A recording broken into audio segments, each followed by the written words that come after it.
Amém, glória a Deus, graças e paz, meus irmãos.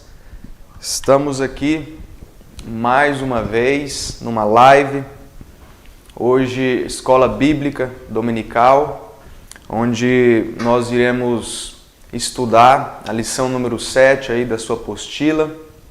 Que bom que você está aí, que a presença de Deus invada aí a sua casa, encha a sua casa. Nós tivemos aqui o primeiro momento onde nós adoramos o Senhor, né? Nós cantamos Abba Pai, né? Teu amor nunca falha.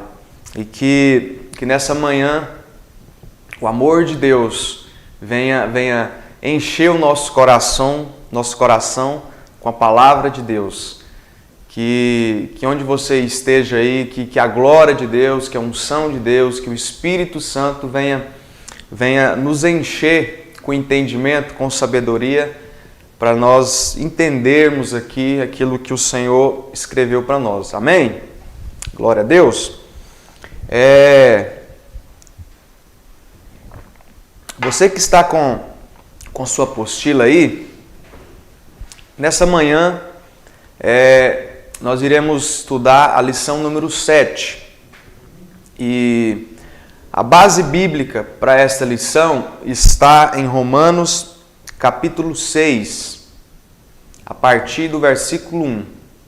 Na verdade, nós iremos estudar todo o capítulo 6 dessa carta de Paulo aos Romanos. Então, vai abrindo aí a sua Bíblia, né? Vai ligando aí o seu celular, ligando aí no aplicativo da Bíblia, né?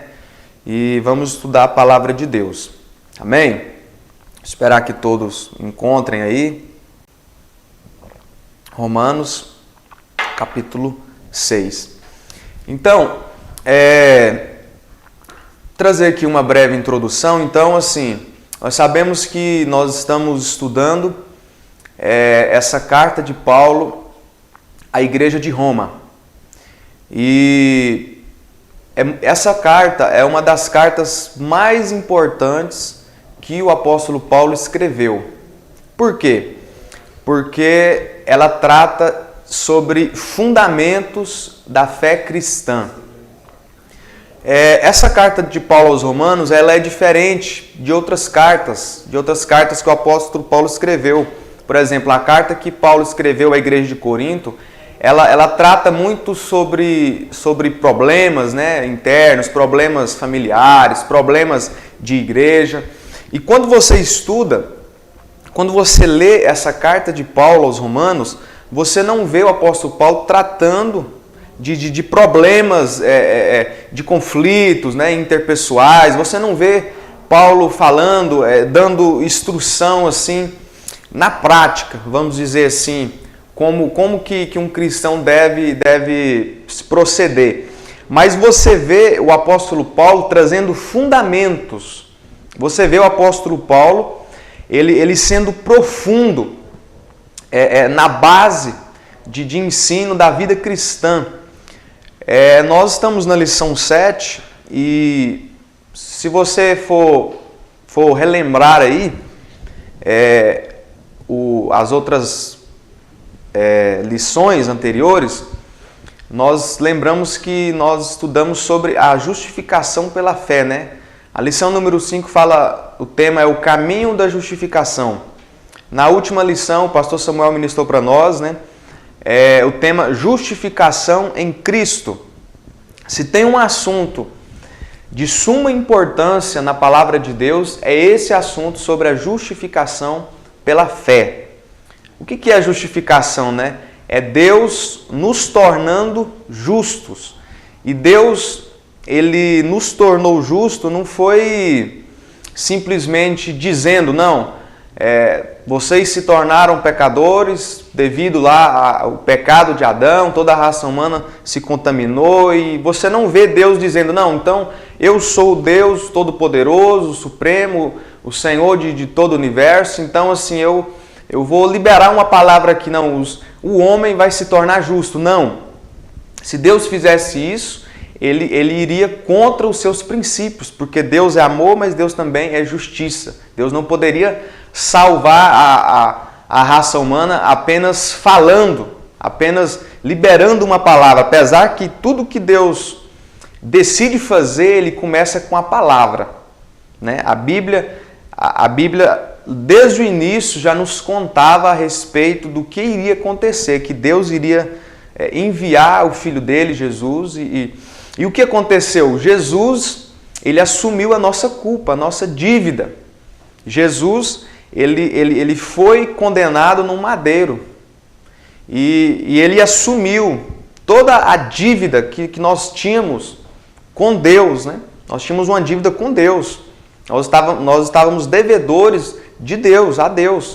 Nós estávamos devendo a Deus. Mas Jesus, ele com sua infinita graça, com sua infinita misericórdia, ele decidiu se entregar e morrer numa cruz, né, pagando a nossa dívida. E não termina por aí, né? Jesus ressuscitou. Quando Jesus ressuscitou, ele abriu um caminho para o trono de Deus. Então, se você for estudar os capítulos anteriores dessa carta de Paulo aos Romanos, você vai identificar que nesse capítulo 6, Paulo ele caminha para um novo entendimento. Se você for separar, dividir os capítulos anteriores dessa carta de Paulo aos Romanos, nós vamos entender o seguinte, que do capítulo 1, 2 e 3, o apóstolo Paulo trata sobre o assunto da perdição da raça humana. Você vai ver que o homem, você vai ver o apóstolo Paulo dizendo que o homem ele é pecador, você vai dizer que não há judeu, não há grego, não há bárbaro, não há gentil. Você vai ver Paulo dizendo assim, olha, todos pecaram e carecem da glória de Deus. Então, se podemos separar assim, os assuntos nessa carta de Paulo aos Romanos, nós vamos entender que a primeira parte dessa carta de Paulo aos Romanos trata da perdição da raça humana.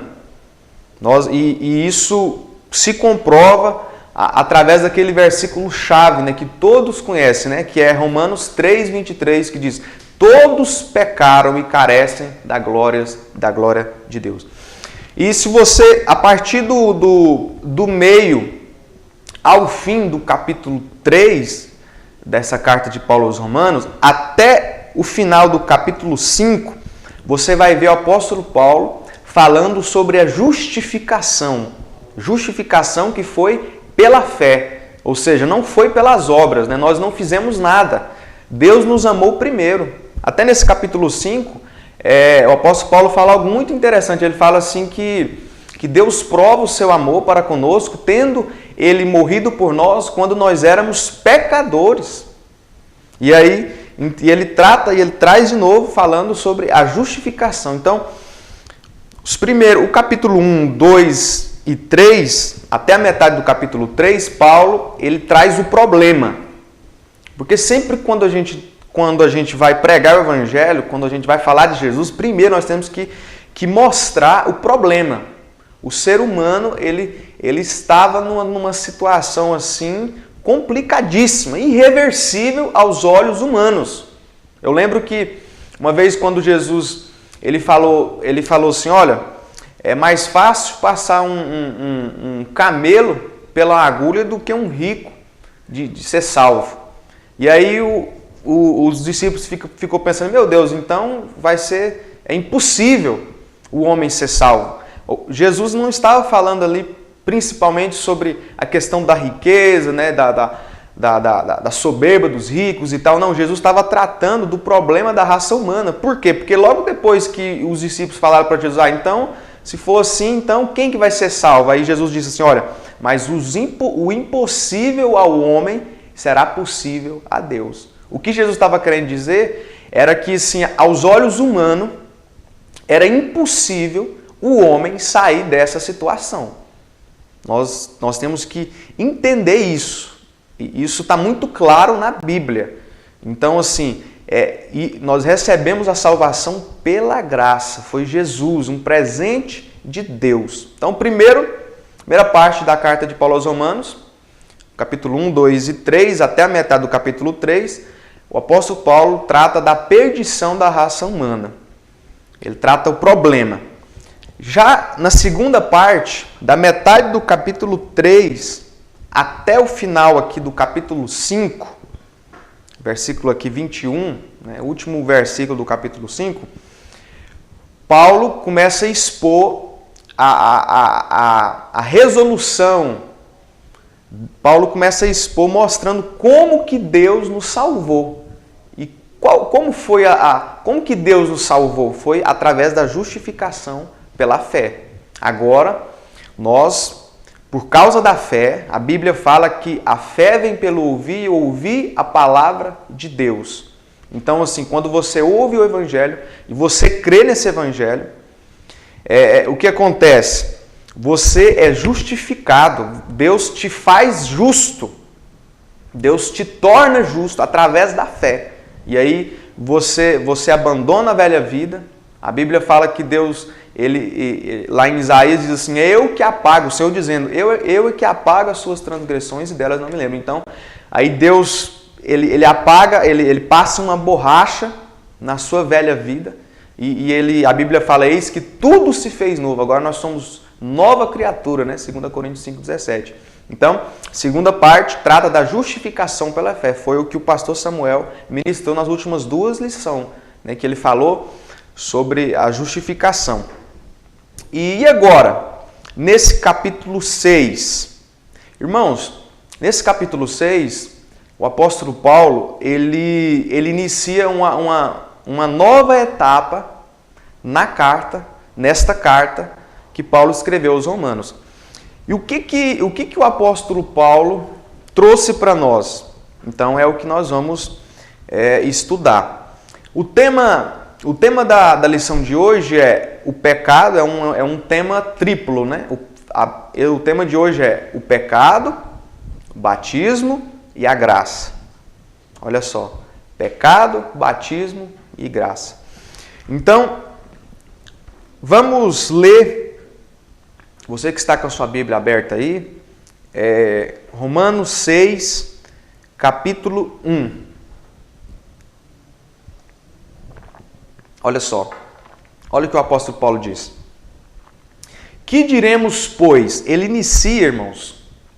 É muito forte esses três versículos do início do capítulo 6. É muito forte esses três versículos. Por quê? Porque o apóstolo Paulo ele usa uma expressão grega muito forte. Eu vou ler para vocês aqui, vocês vão entender. Olha como que ele começa o capítulo 6. Que diremos, pois? Que diremos, pois, o quê? O que ele havia dito nos últimos 5 capítulos. Então, só para você entender que aqui no capítulo 6 inicia um novo entendimento. O apóstolo Paulo começa. Que diremos, pois? Pois o quê? Ao que ele ensinou nos capítulos anteriores. Vamos prosseguir.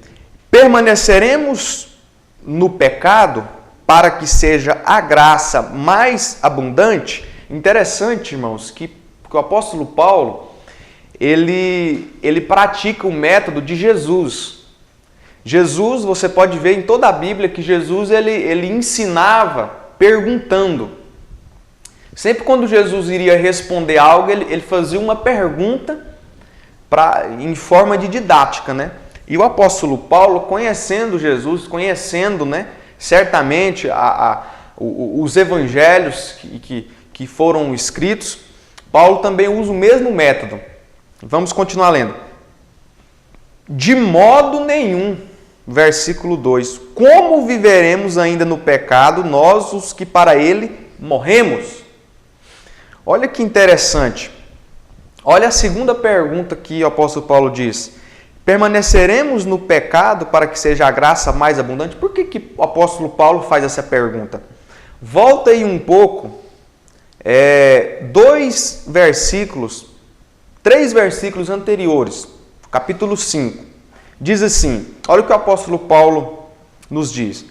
Porque pela pela desobediência de um só homem. Quem foi esse homem? Adão. Muitos se tornaram pecadores. Então é de conhecimento de todos, né? Nós herdamos uma herança pecaminosa de Adão. É isso que ele está falando. Assim também, por meio da obediência de um só, muitos se tornaram justos. Olha só, que é o tema do capítulo 5, a justificação. Deus nos tornando justos. Aí o versículo 20, olha o que o apóstolo Paulo diz. Sobreveio a lei para que avultasse a ofensa. Nós aprendemos já que a lei que Deus deu a Moisés, ela veio principalmente para avultar o pecado. Parece que ali está alguma pergunta, está algum comentário. A lei veio para avultar o pecado. O que é avultar? Manifestar. Deus deu a lei para Moisés para que o povo soubesse, entendesse que eles não conseguiam praticar. Eu vejo muitas pessoas batendo na lei, né? Falando, porque a lei, porque a lei, irmãos, a lei é boa, ruim é o ser humano. Eu vou falar novamente. A lei, ela é boa. Os 10 mandamentos, todas as instruções que Deus deu a Moisés, para Moisés passar para o povo de Israel e concernente também passar para as outras gerações, a lei de Deus, ela é boa. A lei de Deus, ela é boa. Os mandamentos, eles são bons. O que é ruim é o homem. Por quê? Porque a lei, ela avultou, a lei, ela manifestou o pecado na vida do homem. Então é isso que o apóstolo Paulo diz. Por que Deus fez isso? Para justamente se manifestar como o Salvador, Jesus. Então, Paulo trata isso, né? Sobreveio a lei para que avultasse a ofensa. Mas aí, olha o que o apóstolo Paulo diz na segunda parte do versículo 20, do capítulo 5. Mas onde abundou o pecado, superabundou a graça. Olha só que tremendo. Primeiro, ele traz o problema. Segundo, ele traz a resolução. Ele traz ali Deus resolvendo o problema. Por quê? Porque ele fala, olha, mas onde abundou o pecado, superabundou a graça. Olha só, versículo 21. A fim de que, como o pecado reinou pela morte, assim também reinasse a graça pela justiça para a vida eterna, mediante Jesus Cristo, nosso Senhor. E aí ele continua, porque nós temos a mania, irmãos, de quando terminar de ler um capítulo, já pensar assim, não, está encerrado o assunto e vamos continuar no outro. Fique sabendo, só por questão de didática, que nas cartas originais, tanto no Novo Testamento, tanto no Antigo, em muitas, não havia divisão de capítulos. Não foi o apóstolo Paulo que dividiu os capítulos e os versículos. Não foi o apóstolo Paulo. Isso aqui foi teólogos.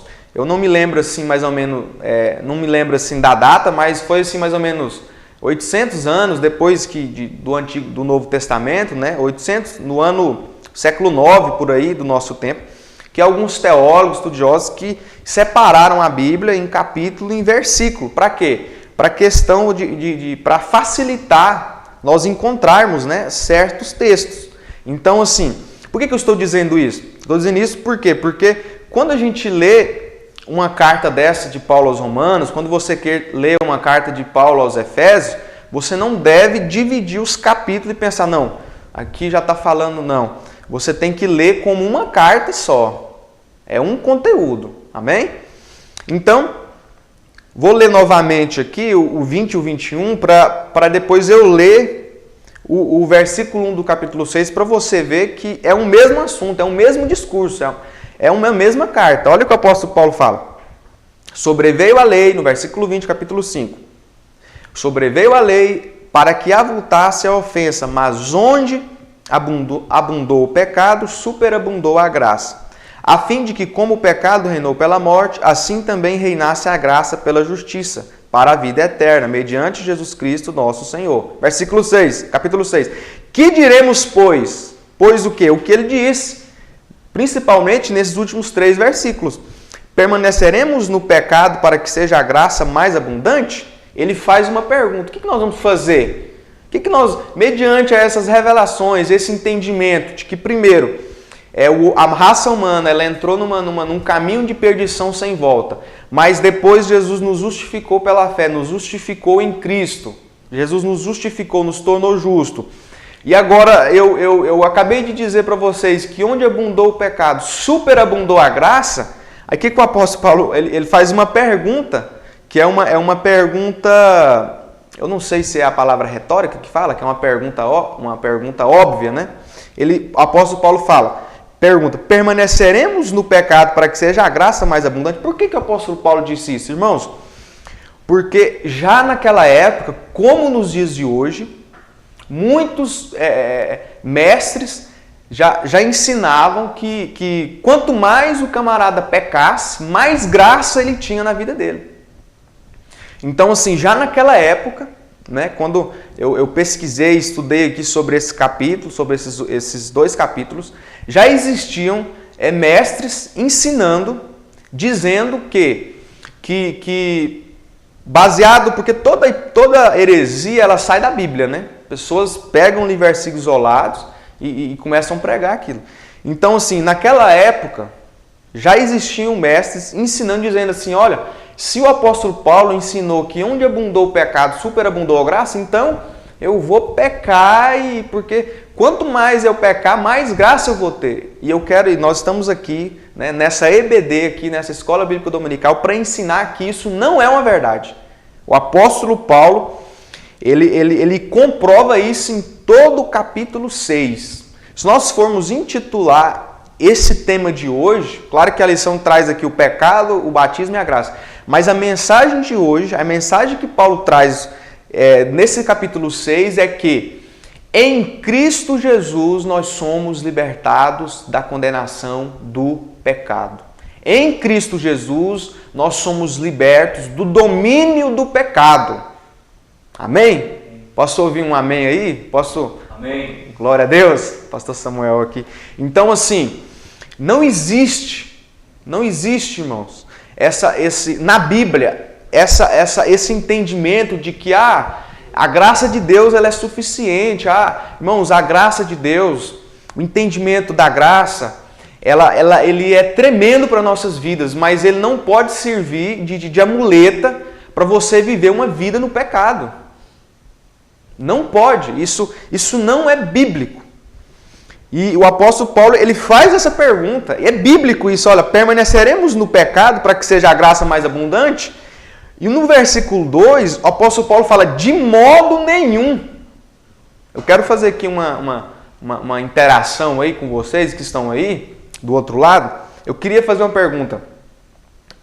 Como que está aí na sua versão, na sua Bíblia, essa expressão de modo nenhum? Como que está na sua expressão? Tem algumas versões que diz assim, NVI diz assim, claro que não. Eu estava pensando, vendo, essa expressão de Paulo me chamou muita atenção, porque ele fala assim, de modo nenhum. Né? Se nós formos falar no goianês, né, falava assim, de jeito maneira, né?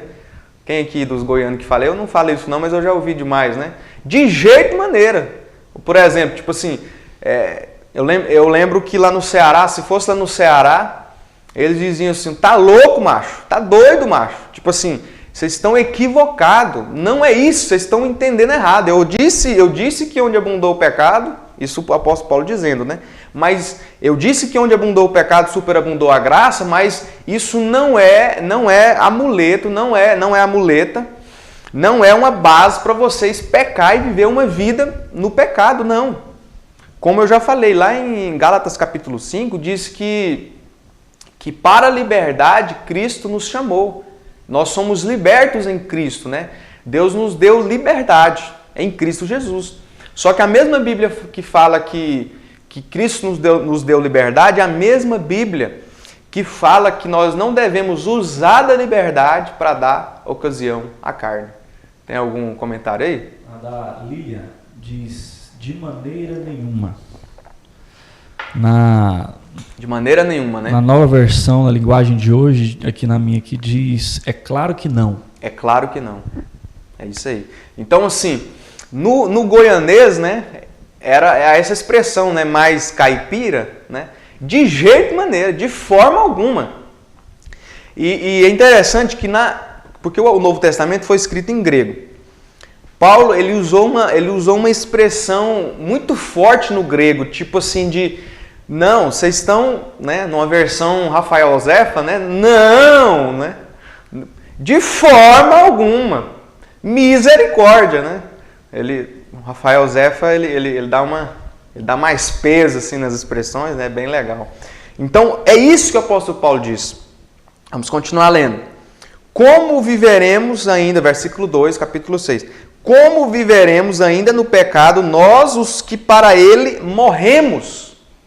Olha só que forte. Então, dei uma breve introdução e vamos agora partir para a revista. Amém? Qual é o alvo da lição? Vamos ler aqui. Ao estudar esta lição, na primeira capa aí, ao estudar esta lição, você terá condições de compreender que não mais precisa ser escravo do pecado. Também compreenderá que viver na graça de Deus é viver em santidade. Olha só. Então, assim, você vai ver em toda a lição que nós não estamos anulando a graça. Pelo contrário, a Bíblia fala que pela graça nós somos salvos. Isso é dom de Deus, né?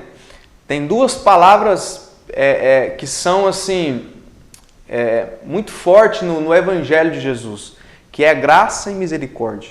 Já falei isso, vou falar novamente, né? O que é graça? Graça é nós recebermos o que nós não merecemos. E o que é misericórdia? Misericórdia é nós não recebermos o que merecemos. Em Lamentações, Jeremias 3,22 diz que as misericórdias do Senhor são a causa de nós não sermos consumidos, pois elas se renovam toda manhã. Você quer saber o porquê que hoje eu e você, nós não amanhecemos mortos, né? Não sei se tem como acordar morto, mas sabe por que você hoje Deus te deu vida? Sabe por quê? Porque as misericórdias do Senhor, elas se renovaram hoje. Então, nós entramos nesse lugar chamado graça de Deus. Só que esse lugar, ele não pode ser um lugar então assim, se é a graça de Deus, é a graça, não, então eu posso todas as coisas, mas nem tudo me convém. Pelo contrário, essa graça tem que nos constranger a viver uma vida de santidade. Eu separei aqui alguns pontos. Aqui na primeira parte, o escritor aqui da revista, ele traz duas palavras aqui, um pouco complicada, mas assim, muito interessante. Ele fala da diferença entre ortopraxia e ortodoxia. Ortopraxia e ortodoxia. Vou ler aqui só essa primeira parte. Diz assim: é comum ouvirmos crentes dizerem que não gostam de estudar doutrinas, porque elas não são práticas. E aí o escritor diz, né? Uma ortopraxia, que é uma prática correta saudável, depende totalmente da ortodoxia, que é a sã e correta doutrina. Então, o que o escritor aqui dessa revista está nos dizendo? Que nós precisamos, irmãos, das duas partes. Nós precisamos, primeiro, conhecer a sã doutrina e, em segundo, nós precisamos praticar essa sã doutrina. Então, em outras palavras, nós precisamos da teoria e nós precisamos da prática. E uma depende da outra. Por quê? Porque não tem como você praticar algo que você não sabe. João 8,32, né, que nosso presidente cita muito, diz assim: se conhecêssemos, e conhecereis a verdade, vou falar como está na Bíblia mesmo, disse Jesus: conhecereis a verdade e a verdade irá nos libertar. Interessante que a Bíblia está dizendo que é a verdade que liberta. Amém? Posso ouvir um amém aí? É a verdade que liberta. Só que a verdade, ela só nos liberta se primeiro termos conhecimento. Então, A irmã Eunice colocou 2 comentários aqui, ó. Somos libertos em Cristo Jesus. E colocou também, não somos escravos do pecado. E pelas misericórdias do Senhor fomos alcançados. Glória a Deus, uma grande verdade. Então, por mais que é a verdade que nos liberta, só que não tem como você ter acesso à verdade se você não tem conhecimento.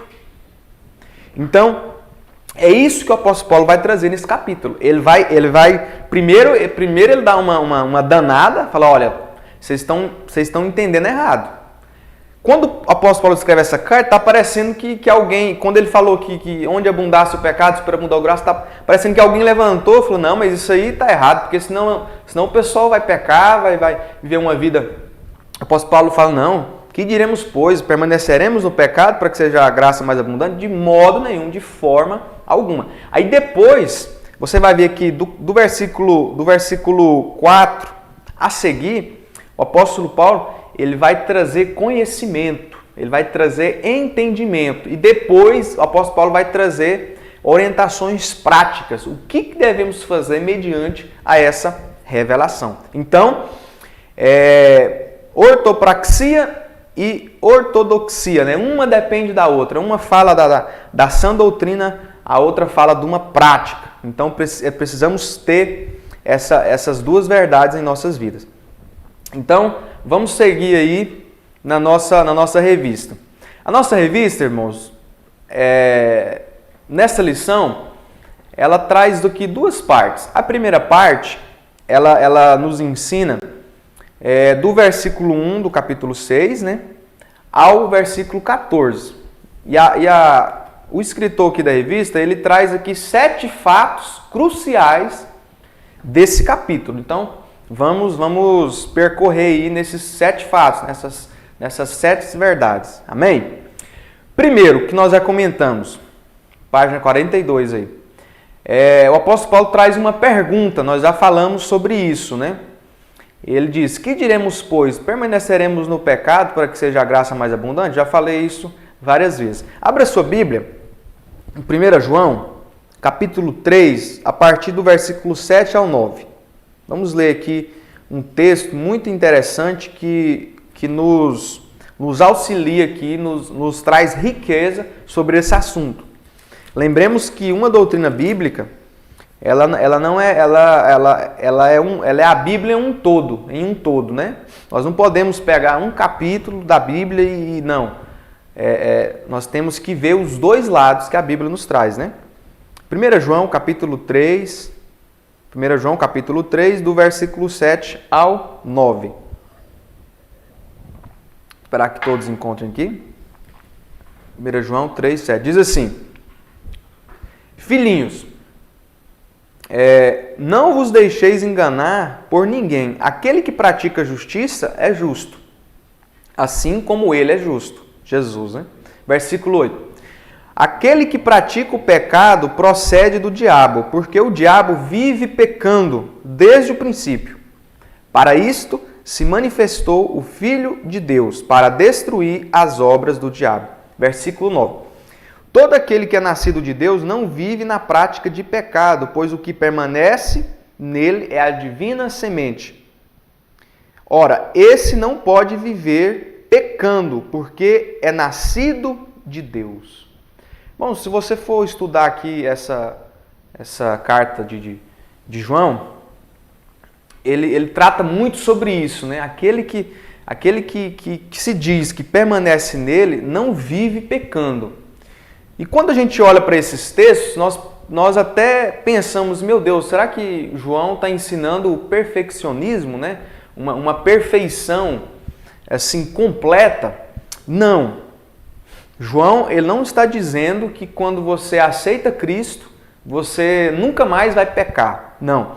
João está ensinando que quando você aceita Jesus, você deixa de ser profissional do pecado. Agora, o pecado não pode ser uma prática. O pecado agora tem que ser um acidente. Lembremos que o nosso Jesus, ele veio nos salvar dos nossos pecados. Lembra quando o anjo apareceu a José e a Maria e o anjo disse assim, olha, o nome dele será Jesus, porque ele irá salvar vocês dos seus pecados. Ele salvará o homem dos seus pecados. Interessante que o anjo não disse para José e Maria ali, né? Não disse, olha, Jesus, o nome dele será Jesus porque ele vai salvar vocês do diabo. Não, o nome dele será Jesus porque ele vai salvar vocês do mundo. Não. A Bíblia está nos dizendo que o nome de Jesus, que é porque Jesus significa, né? O Senhor que salva, o Senhor é salvação, né? O Senhor, o nome Jesus significa salvação, que foi o propósito, né?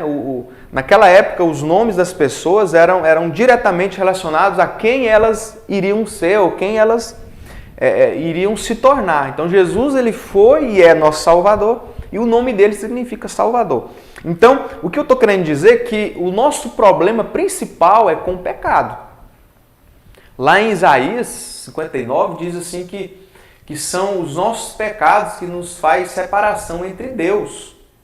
Então, assim, nesse capítulo 6 de Romanos, nós vamos entender que Deus, em Cristo Jesus, nos libertou do poder, do domínio do pecado. É uma verdade que nós precisamos buscar ela para as nossas vidas. Então, assim, tem uma frase muito interessante na Bíblia com respeito a isso, né? É verdade, irmãos, que a Bíblia, depois que nós nascemos de novo, depois que você nasceu de novo, ela não nos chama mais de pecador. A Bíblia nos chama de pecador quando ela traz o ensino da nossa condição anterior, da nossa condição de outrora. Então, baseados nisso, até eu pesquisei, né? A Bíblia nos chama de santo. Os santos. E eu pesquisei quantas vezes essa expressão aparece no Novo Testamento e eu pude ver que mais de 150 vezes a Bíblia nos chama de santos. Os santos de Roma, os santos da Galácia, os santos de Corinto, os santos amados. A Bíblia nos chama de santo. Então, baseado nisso, eu quero te dizer, nós não somos pecadores lutando para ser santo. Nós somos santos lutando para não pecar. Eu vou falar de novo. A Bíblia não nos chama de pecador. Essa lição de hoje, ela tem essa principal mensagem. Nós temos que acabar de vez com aquele pensamento, porque o pecado... Eu sei, irmãos, que lá em Hebreus fala que nós temos que resistir o pecado até o sangue. Não é fácil. Não estou pregando também facilidade que falar, não. Mas eu quero te dizer que a Bíblia te chama de santo. Se você nasceu de novo, é claro. A Bíblia te chama de santo. Então você não vou repetir, você não é um pecador lutando para ser santo. Não. Você é um santo lutando para não pecar. Amém? Agora, não é uma questão primeiramente, de comportamentos. Agora é uma questão de natureza. Você abandonou uma natureza pecaminosa no qual onde você era profissional, né? Você pecava assim de forma profissional. Nós pecávamos de forma natural, era natural. A Bíblia fala que o que é nascido do pecado é pecado, o que é nascido do Espírito é Espírito. Então, assim, agora nós somos santos lutando para não pecar. Talvez você fique me perguntando, mas eu não estou vivendo isso, irmãos. A Bíblia, ela traz revelações para nós podermos buscar elas, para nós andarmos nela. A Bíblia traz essa é a condição da Bíblia. Nós não podemos mudar isso, amém? Então, grava essa palavra. Nós não somos pecadores lutando para ser santos. Nós somos santos lutando para não pecar. Amém? Glória a Deus. Aquele que nasceu de Deus não vive na prática do pecado. Então, um dos conceitos da palavra pecado é errar o alvo. Então, o pecado agora tem que ser um acidente. O que é um acidente, irmãos? O acidente é algo que ninguém planeja. Quando você, citar um exemplo que você pega um carro, misericórdia, um exemplo triste desse, mas uma pessoa aí pega um carro e decide ir para Goiânia e o propósito dela é sair de Iporá e ir para Goiânia, concluir o seu propósito. Mas assim, no meio do caminho, talvez apareceu um animal, alguma coisa, e a pessoa bateu ali no animal, ou veio um outro carro. O que é isso? É um acidente. Então, acidente não se planeja, acidente vem. Então, o que é pecado? A Bíblia fala aqui em 1 João, né? O que é pecado, né? Aqui no versículo 4 mesmo, aqui do capítulo 3, todo aquele que pratica o pecado também transgride a lei, porque o pecado é a transgressão da lei. Mas assim, de uma forma, para nós entendermos, o que é pecado? É errar o alvo, é você querer fazer o certo e errar. Tem algum comentário aí? Parece que eu vi algumas movimentações aí. Pastor Ricardo está falando aqui, o superabundar da graça não é uma carta branca para pecar, e sim um empoderamento para vencer o pecado. Glória a Deus. Repete de novo aí. Repete. Fala aí de novo. Forte essa aí. Ó. Irmãos, nós temos... Só um minutinho. Nós temos facilidade em querer receber promessas da Bíblia, assim, de tipo assim, não, tudo que você for fazer, você vai ser bem sucedido. Você não é cauda, você é cabeça e tal. Todas as coisas eu posso naquele que me fortalece. Nós temos facilidade em receber esses versículos, né? Mas aquelas verdades que nos diz a respeito do pecado, olha, Deus em Cristo te dá condição de vencer o pecado. Essa aí nós não temos facilidade prática de dizer, né? Repete de novo aí o que o pastor Ricardo. O superabundar da graça não é uma carta branca para pecar, e sim um empoderamento para vencer o pecado. Ele colocou também aqui um alerta trazido pelo nosso pastor José Rodrigues. Quem confessa a tentação, não confessa pecado. Glória a Deus. Aí, vai recebendo aí, irmãos. Tremendo isso aí. Então vamos voltar lá para Romanos capítulo 6. Voltar lá. Então, no ponto 2 aí, dessa primeira parte dos 7 fatos cruciais, o escritor aqui da revista, ele traz aquilo que nós já falamos, né? Primeiro ele fala que Paulo faz uma pergunta retórica, né? Uma pergunta que sugere uma resposta óbvia. Então não é uma pergunta para ouvir uma resposta, mas é uma pergunta para tipo assim, ó, preste atenção no que eu estou ensinando, né? No ponto 2, Paulo dá uma resposta, de modo nenhum, de forma alguma. No ponto 3 da sua lição, o escritor, ele fala sobre o versículo 3 e o 4. O apóstolo Paulo traz uma lembrança.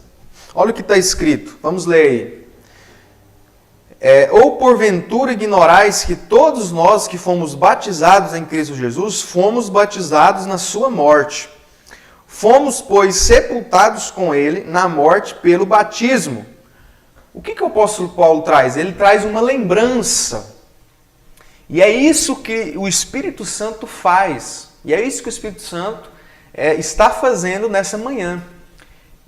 Quando Jesus estava prestes a subir ao céu, ele disse assim, olha, eu vou enviar o Consolador. Ele irá consolar vocês, ele irá ensinar vocês, ele vai guiar vocês. Quem? O Espírito Santo. E tem uma dessas expressões que Jesus disse assim, que o Espírito Santo iria lembrar os apóstolos tudo que Jesus havia ensinado. Então, assim, uma das funções do Espírito Santo em nossa vida diária é lembrar, é trazer a lembrança das verdades bíblicas. Então, por que eu não posso viver de forma irresponsável após eu nascer de novo no pecado e pecar de forma natural? Por quê? Porque nós fomos sepultados com ele na morte pelo batismo. O que é o batismo, irmãos? O batismo, ele é um ato profético onde todo cristão ele está declarando, ele está consumando que ele está morrendo para o mundo e nascendo para Deus. Então, o que a Bíblia está dizendo? Você vai ver que nós estamos em Cristo. Até numa das lições anteriores, né? Eu até pesquisei quantas vezes a Bíblia usa essa expressão em Cristo Jesus, em Cristo Jesus, em Cristo Jesus. E eu pude ver que por mais de 100 vezes no Novo Testamento, em todas as epístolas, A Bíblia nos diz em Cristo, em Cristo. Por quê? Porque outrora nós estávamos na lei do pecado, nós estávamos no mundo, no pecado, agora nós estamos em Cristo. Então, mediante a esse entendimento, o que nós entendemos? Que tudo que aconteceu com Cristo irá acontecer com a gente, conosco. Tudo que Cristo passou, a condição que Cristo... Porque Cristo, ele foi o principal precursor, ele que abriu o caminho. Então, o que quer dizer isso? Por que eu estou dizendo isso? Então, se Cristo morreu na cruz, quando eu e você, nós nos batizamos, nós entramos ali na água e ali o pastor, o ministro ali colocou a mão, colocou as nossas mãos no nosso peito e perguntou: você crê em Jesus como seu Senhor e Salvador? Creio. Aí quando ele te levou para dentro da água, ali é um ato profético de um sepultamento. O que é um sepultamento? Irmãos, quando uma pessoa morre, há um tempo ali as pessoas começam a velar, né, ali o morto, né, fica ali 1 dia, 2 dias, dependendo, e depois há o sepultamento. O que é o sepultamento? É quando os familiares levam ali o corpo, né, e colocam na terra, debaixo da terra. Então ali é um sepultamento, ali tipo assim, tá declarando que esse indivíduo ele morreu. Então quando você se batizou, o que aconteceu? Você morreu. E com isso, assim como Cristo morreu na cruz, quando você se batizou, você morreu para a sua velha vida. E quando você saiu da água na hora do batismo, é como se é uma declaração que você nasceu de novo, é um testemunho público. E tudo isso que eu estou dizendo, irmãos, é uma verdade condicional. Grave bem isso. Tudo que eu estou dizendo é uma verdade condicional. A Bíblia nos expõe isso e nós temos que viver essas promessas. Amém? Que nós morremos para o pecado. Estou percebendo ali que tem comentário? Pode. O Éder Ferreira comentou o seguinte: já não mais vivo eu, mas Cristo é que vive em mim. Glória a Deus, né? Citação lá de Gálatas 2:20, né? Logo, já não sou eu quem vive, mas Cristo vive em mim. E esse viver que agora tenho na carne, eu vivo pela fé no Filho de Deus que me amou e se entregou por mim, né? Versículo 20 e 21. Então, essa é a nossa condição. Nós temos que lutar para isso. Amém? Então, terceiro ponto, o apóstolo Paulo traz uma lembrança. Amém? No quarto ponto, a Bíblia nos traz um princípio, versículos 5 ao 10. Vamos ler. Porque se fomos unidos com ele na semelhança da sua morte, certamente o seremos também na semelhança da sua ressurreição. Sabendo isto, olha só, aqui o apóstolo Paulo começa a dizer aqui 3 pontos principais. Versículo 6, sabendo isto, ou seja, tendo conhecimento disso, do quê? Dos versículos anteriores, do 1 ao 5. Primeiro ele dá uma repreendida, fala, né, no goianês, né, de jeito e maneira, né? De forma alguma devemos viver no pecado, porque nós já fomos libertos. Aí ele traz ali fundamentos, né, a respeito que nós já morremos, assim como Cristo morreu na cruz, nós morremos para o pecado, e agora nós estamos unidos com ele. E aí, do versículo 6, ele fala assim, sabendo isto, ou seja, baseado no que eu falei, olha o que ele fala. Sabendo isto, que foi... Aí ele começa a expor também mais princípios. Que foi crucificado com ele o nosso velho homem, para que o corpo do pecado seja destruído. Não sirvamos o pecado como escravos. Versículo 7. Porquanto quem morreu está justificado do pecado. Ora, se já morremos com Cristo, cremos que também com ele viveremos. Sabedores de que, havendo Cristo ressuscitado dentre os mortos, já não morre a morte, já não tem domínio sobre ele. Pois quanto a ter morrido de uma vez para sempre, morreu para o pecado, mas quanto a viver, vive para Deus. Irmãos, a Bíblia nos traz uma doutrina muito importante, que é a doutrina da ressurreição, né? E os que morreram em Cristo irão ressuscitar primeiro, como a Bíblia diz, né? E nós que estamos vivos seremos arrebatados.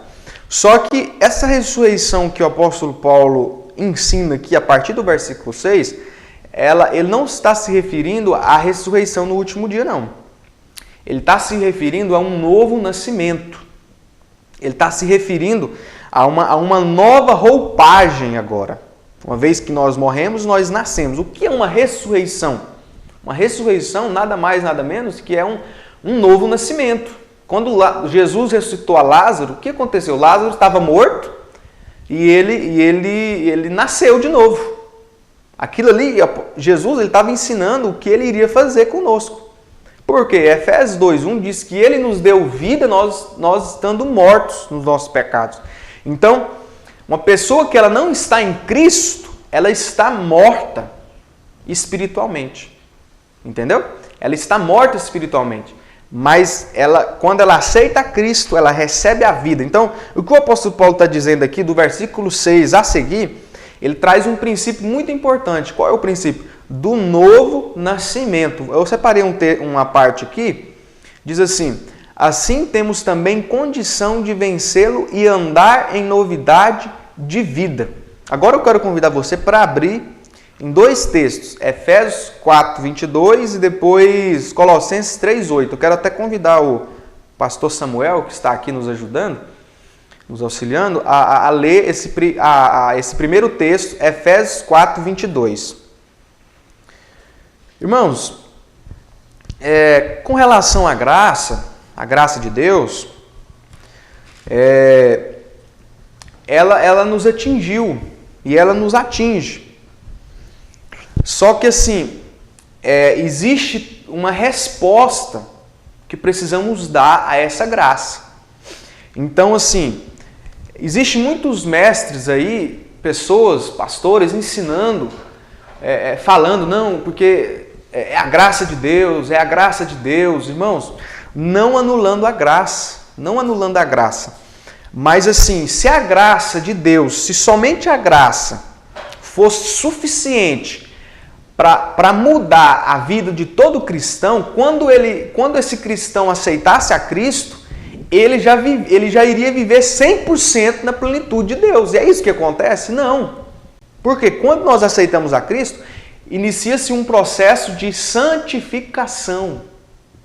Quando nós aceitamos a Cristo, nós recebemos a salvação. Entendeu? Mas assim, só que essa salvação, ela precisa ser consumada. E como que ela é consumada? Através de um processo de santificação. Então, a salvação é uma porta onde você abre e a santificação é o caminho. Lembra quando Jesus disse que nós temos que entrar pela porta estreita? Mas o mesmo Jesus que disse que nós temos que entrar pela porta estreita é o mesmo Jesus que disse que nós temos que andar pelo caminho estreito. Então, abrir a porta é receber a salvação. Andar pelo caminho é viver em santificação. Então, é um princípio que o apóstolo Paulo traz. E aqui em Efésios capítulo 4 e em Colossenses 3, o apóstolo Paulo, ele nos traz orientações claras. O que devemos fazer agora que nós temos a graça de Deus? Pastor Samuel, Efésios 4, do 22 ao 32, por gentileza. No sentido de que, quanto ao trato passado, vos despojeis do velho homem, que se corrompe segundo as concupiscências do engano, e vos renoveis no espírito do vosso entendimento, e vos revistais do novo homem, criado segundo Deus, em justiça e retidão procedentes da verdade. Por isso, deixando a mentira, fale cada um a verdade com o seu próximo, porque somos membros uns dos outros. Irai-vos e não pequeis, não se ponha o sol sobre a vossa ira, nem deis lugar ao diabo. Aquele que furtava, não furte mais, antes trabalhe fazendo com as próprias mãos o que é bom, para que tenha com o que acudir ao necessitado. Não saia da vossa boca nenhuma palavra torpe, e sim unicamente a que for boa para a edificação, conforme a necessidade, e assim transmita graça aos que ouvem. E não entristeçais o Espírito de Deus, no qual fostes selados para o dia da redenção. Longe de vós toda amargura e cólera e ira e gritaria e blasfêmias, e bem assim toda malícia. Antes, sede uns para com os outros benignos, compassivos, perdoando-vos uns aos outros, como também Deus, em Cristo, vos perdoou. Irmãos, olha que tremendo. Dê um glória a Deus aí na sua casa. Escreve aí no chat. Irmãos, olha que tremendo, porque a Bíblia, ela por si, ela se fala. Ela fala automaticamente. Quando o pastor Samuel leu esse texto aqui, a Bíblia ela se auto-falou, né? Olha o versículo 22. No sentido de que, quanto ao trato passado, ou seja, outrora, vos despojeis do velho homem que se corrompe segundo as suas concupiscências do engano, e vos renoveis no espírito do vosso entendimento, e vos revistais do novo homem, criado segundo Deus, em justiça, retidão, procedentes da verdade. Aí o versículo 25, o apóstolo Paulo dá orientações práticas. Por isso, deixando a mentira, então assim, não é que nós estamos anulando a graça de Deus. Pelo contrário, após você entender a graça, você tem que entrar nesse caminho aqui, ó, deixando a mentira. Aí ele começa a dizer aqui uma lista. Então a palavra de Deus, ela fala automaticamente. Pastor Ricardo colocou um outro comentário aqui, ó. Jesus conquistou a graça para cada um de nós através da cruz, preço de sangue derramado. Ele citou um texto aqui, 1 Coríntios 6:20, que diz assim: porque fostes comprados por preço, agora, pois, glorificai a Deus no vosso corpo. Meu Deus. Colocou: precisamos ser responsáveis com a graça do Senhor para conosco. Glória a Deus. E o pastor Ricardo, chamando o pastor de apóstolo, o pastor Ricardo aqui, ele fala o que nós iremos falar daqui um pouco, porque a Bíblia também, depois que ela traz o problema, traz o resultado, traz ali princípios, aí depois ela nos ensina o que devemos fazer. Você vai ver lá no texto, a Bíblia fala assim, para nós oferecermos o nosso corpo, nossos membros, para a justiça. Nós vamos chegar lá, mas glória a Deus por esse comentário. Lê outro texto aqui em Colossenses 3, 8, do 8 ao 11, diz assim: agora, preste bem atenção, irmãos, que você vai ver muitas dessa expressão agora, né? Romanos 8:1, agora, pois, há nenhuma condenação, ou seja, depois de uma velha vida, depois de um novo nascimento, agora, porém, despojai-vos igualmente de tudo isso. Então, fala de uma prática. Não é só uma questão de uma doutrina, de conhecer uma doutrina, fala de uma prática ali. Agora, pois, despojai-vos. O que é despojar? Despojar é lançar fora, entregar. Quando havia uma guerra no passado e aí uma determinada nação vencia a outra nação, depois da luta, depois que uma nação vencia a outra, o que acontecia? Eles iam lá para pegar os despojos. É quando aquela nação que foi vencida, ela lança fora, ela joga tudo aquilo que ela tem. Então é isso que você tem que fazer, que eu tenho que fazer. Nós temos que entrar no nosso secreto e lançar fora os nossos pecados. Falar: Senhor, eu chamo a existência da santidade do Senhor nessa área da minha vida. Eu não quero isso mais. Eu quero despojar, é lançar fora. E aí, olha o que o apóstolo Paulo fala. Lançando fora do quê? Despojai-vos de quê? De ira, indignação, maldade, maledicência, linguagem obscena do vosso falar. Não mintais uns aos outros, uma vez que vos despistes do velho homem com seus feitos. Vos revestistes do novo homem que se faz para o pleno conhecimento, segundo a imagem daquele que o criou, no qual não pode haver grego, nem judeu, circuncisão, nem incircuncisão, bárbaro, cita, escravo livre, porém Cristo é tudo em todos. Glória a Deus por isso. Tá? Algum comentário aí? Mãe Eunice também escreveu aqui: graça é um ato de amor incondicional. Não depende da pessoa que recebe. A graça revela o bom caráter de quem dá, não de quem recebe. Isso, glória a Deus. O pastor Ricardo também colocou: a graça não anulou Mateus 7,16, que é onde diz: pelos seus frutos os conhecereis, né? Glória a Deus. Então, irmãos, a nossa prática, a nossa vida diária revela quem nós somos.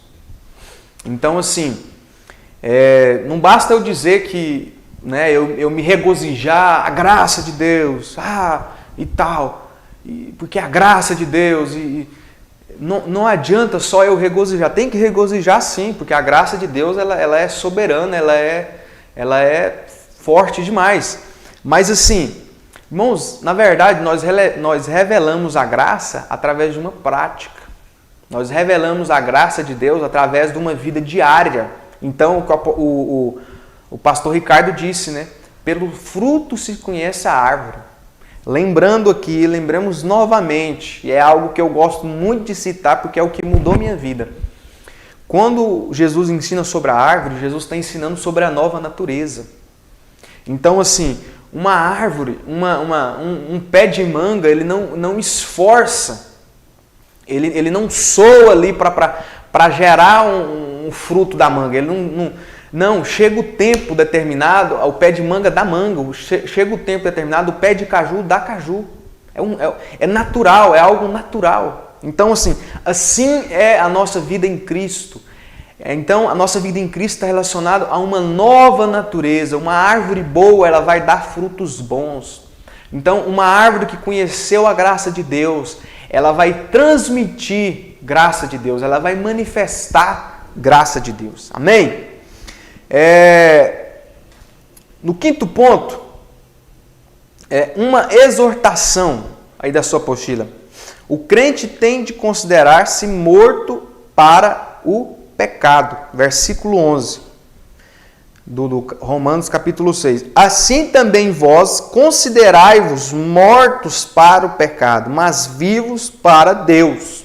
Então, nós estamos pregando, você vê que o apóstolo Paulo, ele traz essa condição, essa é a nossa condição em Cristo. Vai para frente um pouco aí, em Romanos, capítulo 8, versículo 10, que fala muito sobre o que nós estamos falando. Romanos 8, 10, olha o que está escrito.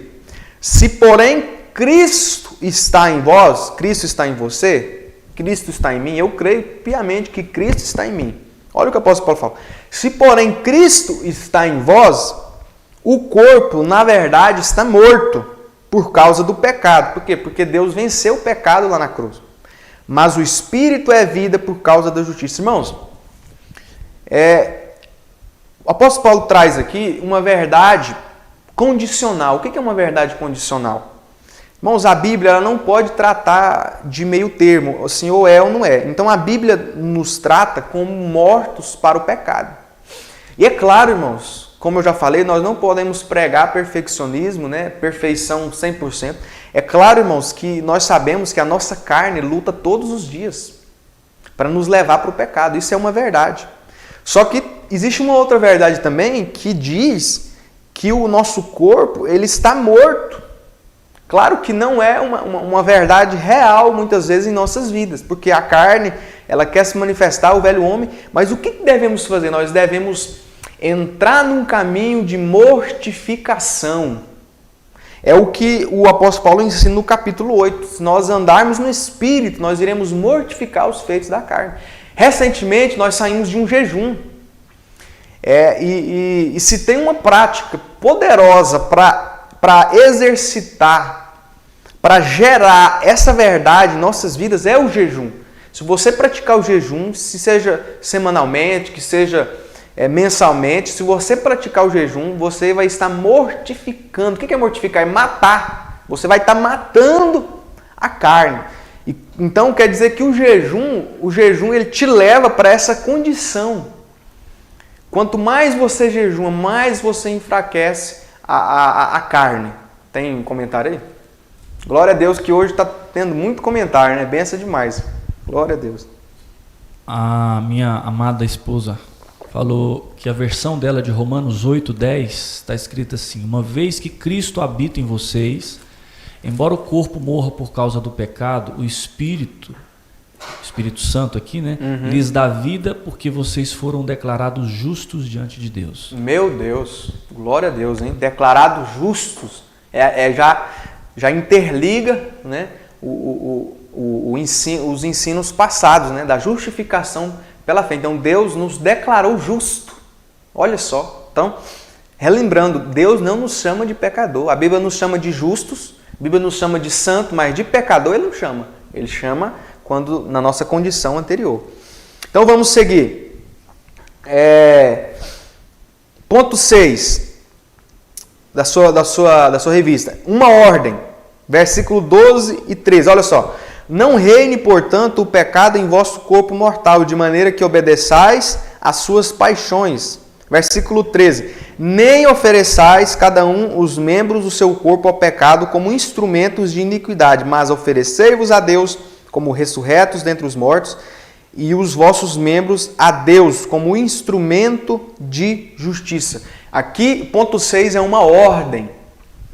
Não deixe a sua carne reinar. Entendeu? Não deixe a sua carne reinar. Nós sabemos que nós somos seres tricotônicos, né?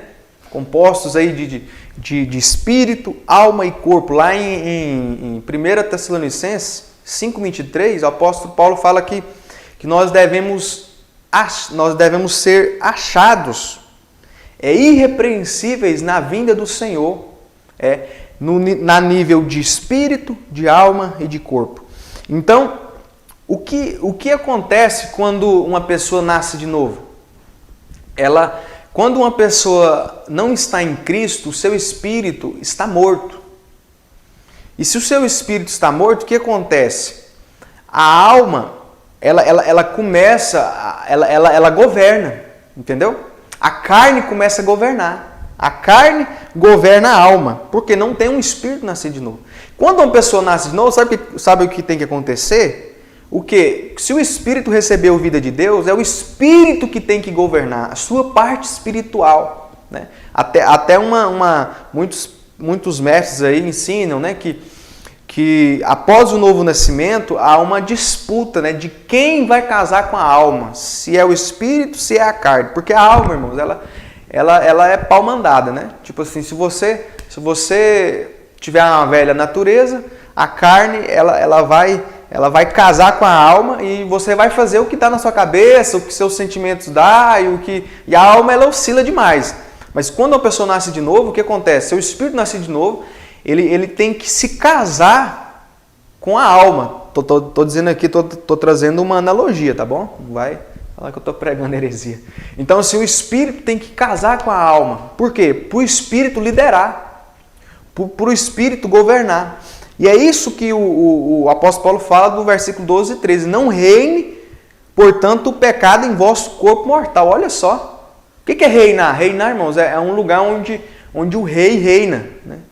Então, assim, agora é o nosso espírito que tem que reinar. Agora, Cristo é o nosso rei. Ele vai nos reinar. Ele vai reinar sobre nós através do nosso espírito nascido de novo. Que é a nossa parte que se comunica com Deus. Então, é uma ordem, né? Ponto 6. Ponto 7 é uma promessa. Eu vou ler aqui na sua revista. No começo desse capítulo, Paulo rebateu a ideia distorcida dos que diziam que quanto mais pecarmos, mais da graça de Deus teremos. Então, como eu já falei, lá na época lá da igreja de Roma, depois que Paulo começou a ensinar, disse isso que ele disse no versículo 20, né, que onde abundou o pecado, superabundou a graça, alguns mestres se levantaram ensinando que quanto mais o camarada pecasse, mais graça ele teria. E aqui traz aqui uma ressalva também muito importante, que a graça de Deus, como nós já falamos várias vezes, ela não pode ser uma desculpa para você pecar.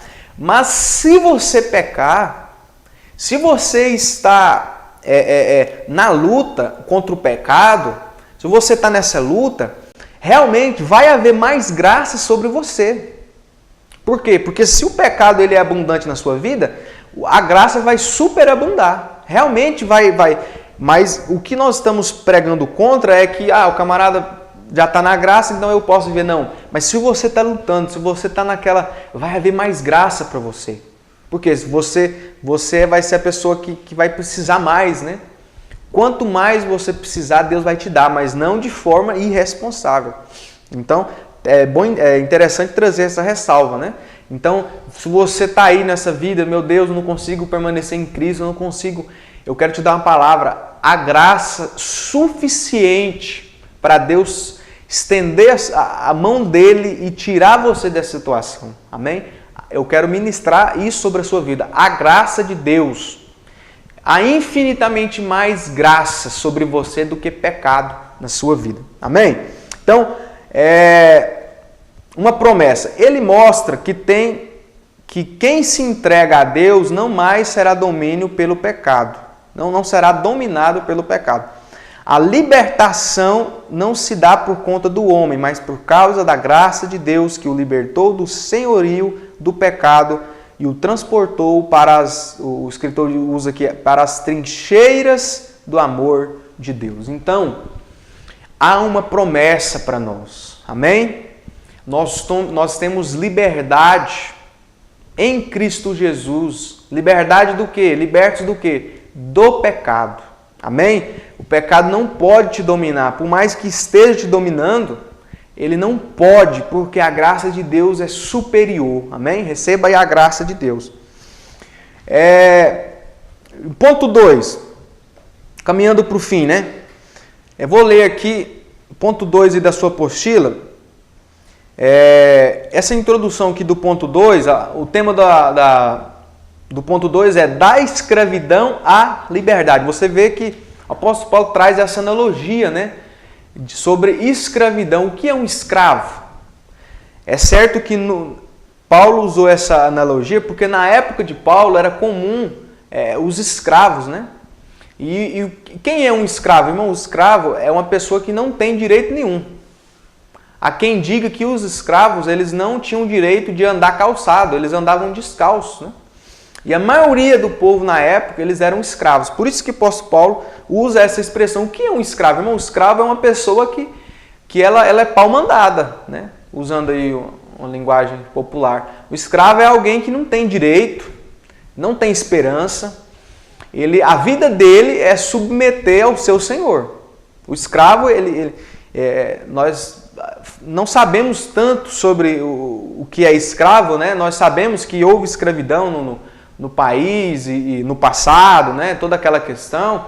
Mas assim, essa questão, essa analogia ela é muito forte em a pessoa quando ela está no pecado, ela é escravo do pecado. Se ela obedece, né, o pecado, ela é escravo. O que é um escravo? É alguém que está preso. Então assim, e agora, interessante que a Bíblia, lá em Colossenses 1,13, diz assim que Deus nos tirou do império das trevas e nos transportou para o reino do Filho do seu amor. Olha só, então nas trevas é um império. O que é um império? Império, irmãos, é uma ditadura. É onde um imperador ele declara as leis e tal. E no reino é o rei que reina, né? Por mais que essa expressão de rei, né, essa monarquia não soa muito legal para nós, porque nós éramos o Brasil, na época do Brasil colônia, né, nós éramos colonizados pelos portugueses, então o rei veio aqui para o Brasil e sugava. Então nós temos uma ideia de rei assim meio distorcida, dizendo assim que o rei não é bom. Mas, irmãos, o rei humano, o rei homem, ele não é bom, mas o rei Jesus, ele é eterno, ele é bom, ele é fiel. Amém? Então agora nós não estamos no império, agora é um reino, o reino do Filho do seu amor. Então, vou ler aqui a introdução aqui. Temos neste texto as dicotomias. O que é uma dicotomia? Duas verdades, uma completa a outra, né? Uma dá entendimento para a outra. Olha só, temos neste texto as dicotomias. O quê? Pecado e santidade, ou seja, coisas que são antônitas, né? Pecado e santidade, condenação e justificação, morte e vida. Aí o escritor diz, fomos transportados do reino da escravidão do pecado para a liberdade em Cristo. Portanto, agora servimos a Ele. Há um comentário aí? Eu vi um... A Ivane colocou assim, ó, a graça está para o arrependimento e não para o pecado. Forte essa, hein? A graça de Deus, ela está para o arrependimento e não para o pecado. Muito forte essa. Por quê? Interessante, irmãos, que a pregação sobre o arrependimento, ela antecedeu a pregação do Evangelho. Você lembra que antes de Jesus se manifestar como Filho de Deus, como Messias, João Batista já pregava sobre Jesus. Como que ele pregava sobre Jesus? Pregando qual tema? Arrependimento.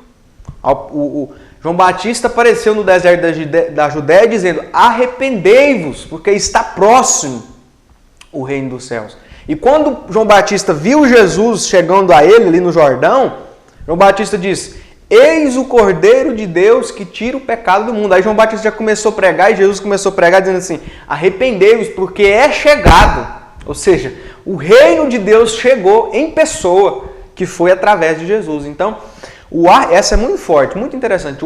A graça de Deus não está para o pecado, ele está primeiro para o arrependimento. Tem que haver arrependimento. O que é arrependimento? É mudança de vida, mudança de ideia. No grego é metanoia, mudança de mente. Então, o que é o arrependimento? É uma ação do Espírito Santo pela palavra de Deus para te convencer do pecado, da justiça e do juízo. Amém? Então, essa segunda parte, o versículo 15 ao 19, ele vai falar sobre o pecado e a obediência. Eu quero ler aqui essa primeira parte que eu achei muito interessante, versículo 16. O versículo 16 responde os versículos 14 e 15. O que os versículos 14 e 15 diz? Vamos ler na sua Bíblia. Porque o pecado não terá domínio sobre vós, pois não estáis debaixo da lei, e sim da graça. Versículo 15. Outra vez o apóstolo Paulo usa aquelas perguntas, né? E daí, né? E agora? O que nós vamos fazer, né? Mediante tudo isso. Havemos de pecar porque não estamos debaixo da lei, mas sim da graça? Ele de forma nenhuma, na versão aqui, né? De modo nenhum. Em hipótese alguma. Ele tipo assim, tira isso de ideia. Fala, não, você pode tirar isso de ideia da sua cabeça. Não é sustentabilidade para pecar, não. E aí, o que o escritor diz? Ela só nos mostra que o que é e o que não é pecado, mas se pecarmos, ela só pode nos condenar. Ou seja, aqui nesse versículo, no último versículo do capítulo 6, a Bíblia nos fala que o salário do pecado é a morte. Então, o que o pecado pode te dar é só uma coisa, e é a morte. Vou ler o segundo parágrafo aqui, que é muito interessante também. Segunda parte, no primeiro, toda a parte diz assim: o pecado tem efeito lento. Isso aqui é muito, muito perigoso, muito profundo. Olha só. O pecado tem efeito lento, porém progressivo. É destruidor na alma da pessoa. A primeira vez que um pecado é cometido, causa horror ao coração. Mas à medida que se continua pecando, a consciência é cauterizada até que o mesmo pecado, que antes era horrendo, se torna comum e não visto mais com a feiura que lhe é inerente. Irmãos, isso aqui gera temor no nosso coração. Sabe por quê? Porque o perigo, o ruim não é pecar, é acostumar no pecado. Grave bem isso. O difícil, o ruim, não é pecar. Se você pecar como um acidente, isso não é assim, menos ruim, né? Vamos tratar assim, que tratando de pecado, misericórdia, né? Mas assim, se você está pecando, se você pecar, irmãos, e você está sentindo assim, meu Deus, né? Tem misericórdia de mim, eu pequei, isso é bom. Para esse aspecto, isso é bom. Sabe o que é difícil? É acostumar no pecado. É acostumar no erro. Então, nós já ministramos muito sobre isso, né? Que o pecado, ele também gera um processo de morte. Salmo 1, eu aprendo muito no Salmo 1, versículo 1, que fala mais ou menos, diz assim: bem-aventurado o homem que não anda no conselho dos ímpios. Primeiro ponto, não anda no conselho dos ímpios. Não se detém no caminho dos pecadores. E terceiro, não se assenta à roda dos escarnecedores.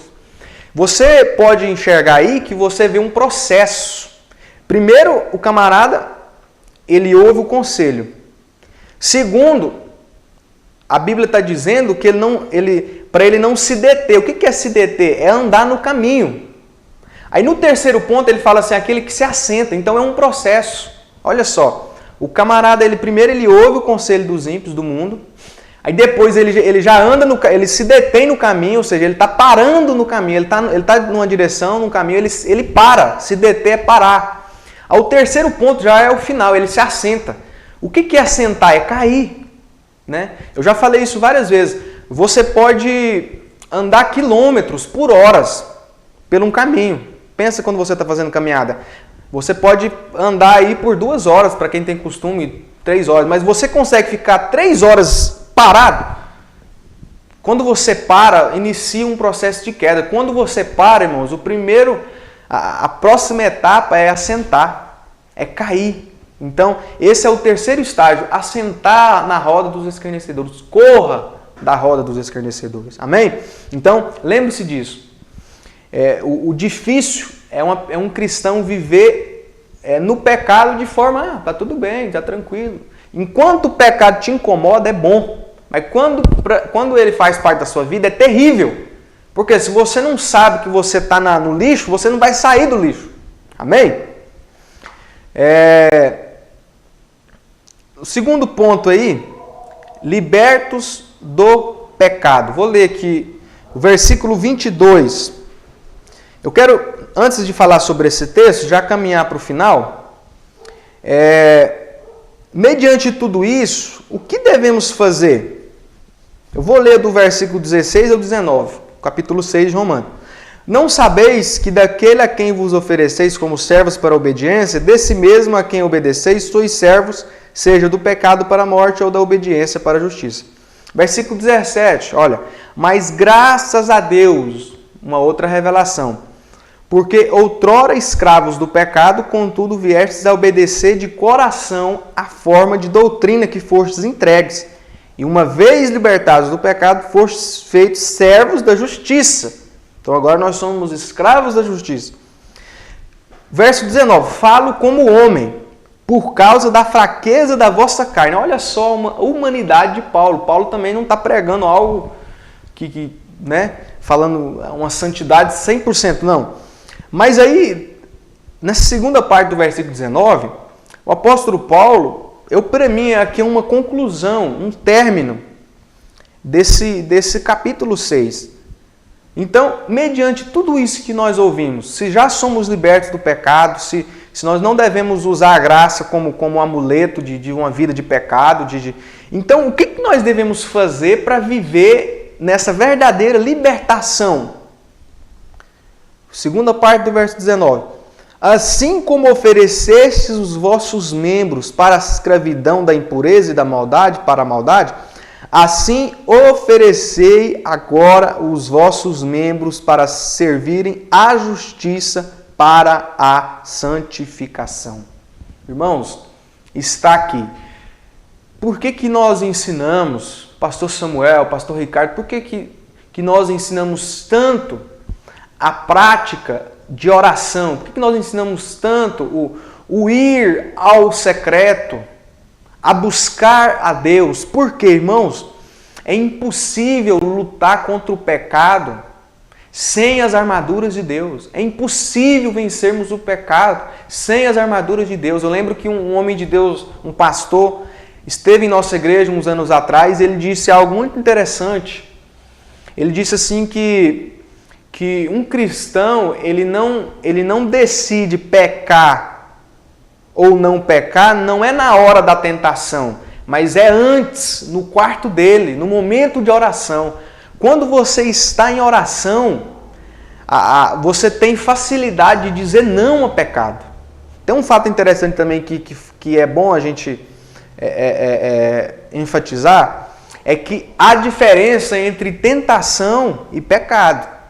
Talvez você está vivendo na tentação e você pensa que você está vivendo no pecado. A tentação, ela vem todos os dias. Porque a nossa carne, ela é má, ela não se converte, você tem que matar ela. A carne não se converte, não, você tem que matar ela.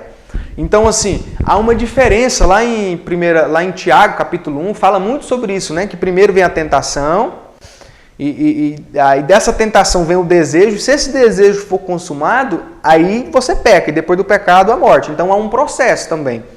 Então, assim, tentações, elas são normais. Mas pecado não pode ser normal. Então, assim, às vezes você está vivendo na tentação e pensando que você está no pecado. Não, tentação é uma coisa, pecado é outra. Então, quanto mais você buscar Deus, mais a sua visão espiritual vai se abrir. E com isso, mais você vai ver o mundo, mais você vai ver as tentações. Então, as tentações são normais.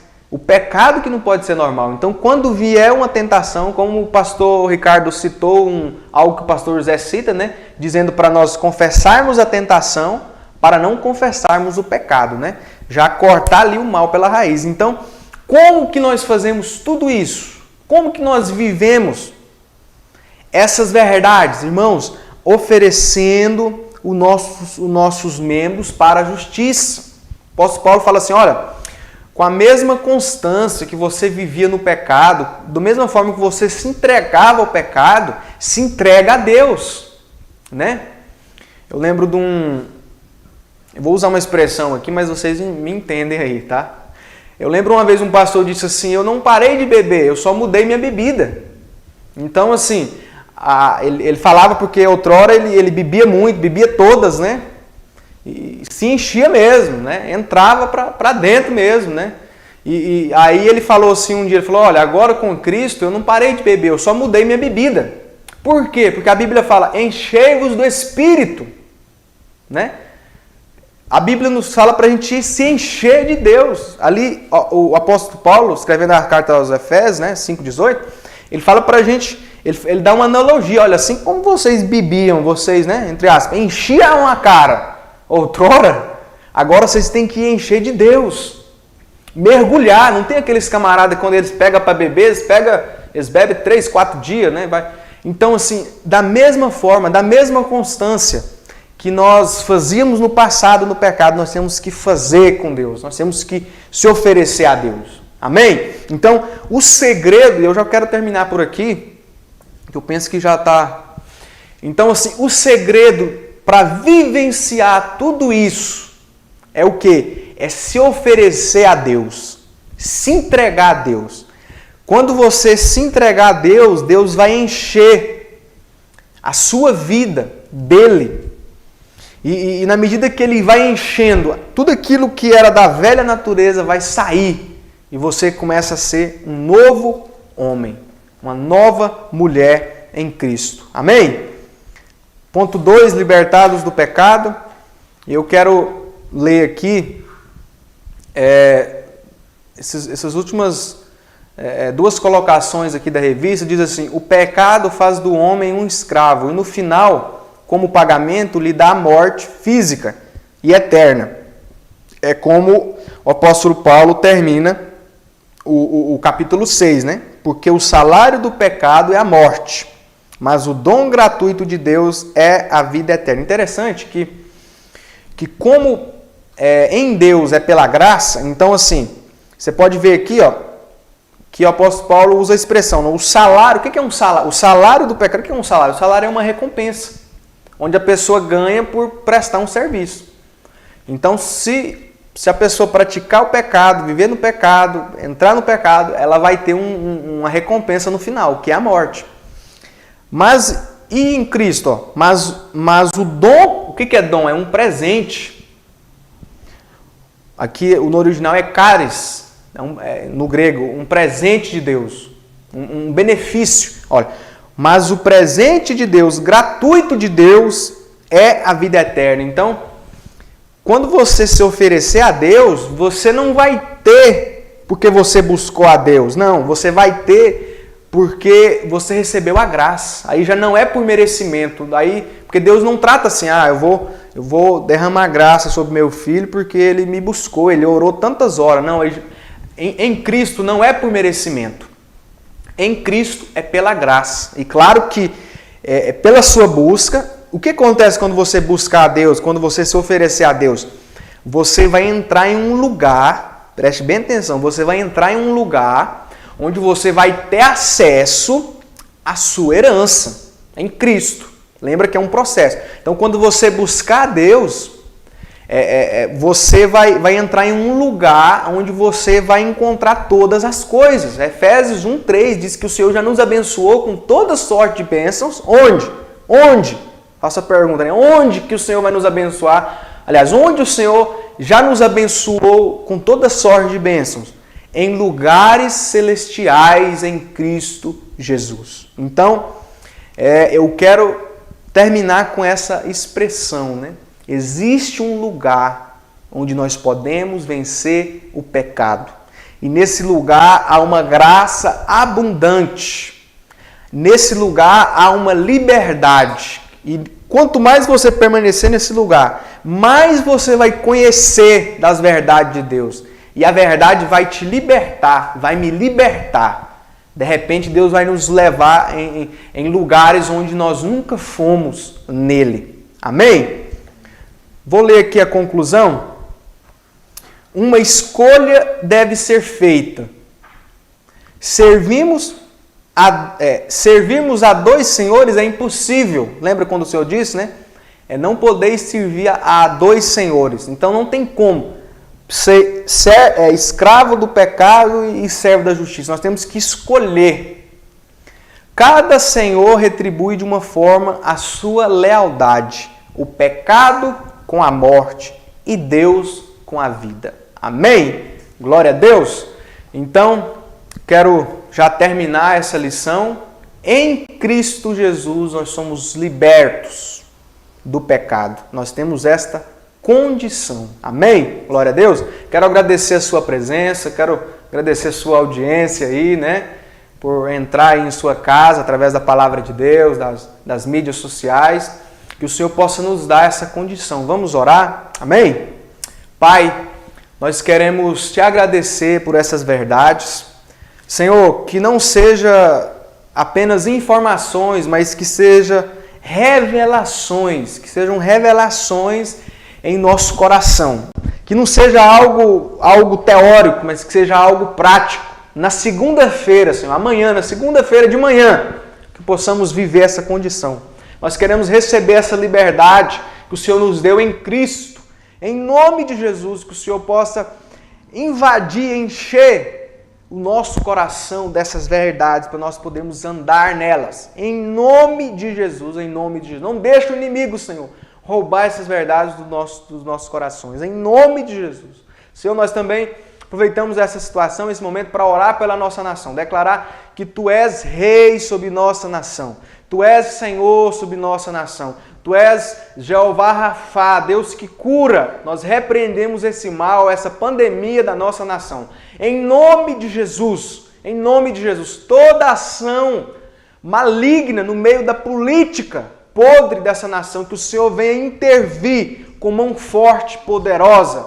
Em nome de Jesus, oramos, Senhor, que o Senhor possa estender a sua mão com justiça e juízo sobre aqueles que querem um fim dessa nação. Em nome de Jesus, fortalece o nosso presidente com graça, com ânimo, com força, com coragem. Em nome de Jesus, dê coragem, seja com aquele homem, Senhor. Seja contra ele está lutando, Senhor, contra uma das maiores instituições do inferno dessa nação. E o Senhor é vitorioso, Senhor. O Senhor é vitorioso sobre a vida dele, sobre essa situação, sobre a nação. Em nome de Jesus, declaramos que o povo de Deus vai vencer. Vai vencer contra a mentira, vai vencer contra a velha política, vai vencer contra a corrupção. Em nome de Jesus, abençoa os governadores, os prefeitos, Senhor.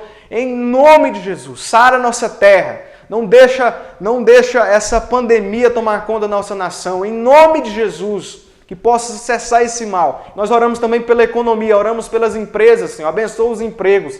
Que as pessoas não venham perder os empregos, mas que o Senhor possa sustentar essa nação como um forte e poderosa, de forma que todas as nações da terra venham olhar para a nossa nação e venham a declarar que há um Deus sobre o Brasil. Em nome de Jesus, em nome de Jesus. Amém? Glória a Deus. Então, está terminado. Que o Senhor te abençoe. Mais à noite, 19 horas, nosso culto. de Santa Ceia. Prepare aí seu pão, prepare aí o cálice, o vinho, para nós ceiarmos, amém? Nós estamos na mesa do Senhor, amém? A paz seja com todos.